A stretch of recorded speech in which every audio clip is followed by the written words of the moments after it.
જય હિન્દ દોસ્તો, હવે એક પ્રશ્ન છે.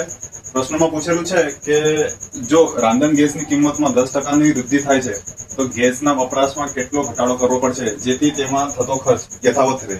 હવે ગેસની જે સિલિન્ડર છે એનામાં ધારો કે 10%નો વધારો થયો છે. હવે આપણે ધારી લઈએ કે ગેસનો જે સિલિન્ડર છે એ 1000 રૂપિયાનો છે, બરાબર. એમાં 10%ની વૃદ્ધિ થાય છે એટલે એ હવે 1100 રૂપિયાનું થાય છે, બરાબર.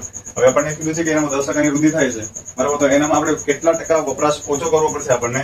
આપણો વપરાશ કેટલો ઓછો કરવો પડશે જેથી આપણો ખર્ચ દર મહિને 1000 રૂપિયા જેટલો થાય, બરાબર. તો આપણે એમાં છે ને ટ્રીકી કરવા જશું ને તો આપણે એમાં એક શોર્ટકટ ટ્રીક છે એ આપણે યાદ રાખવાની.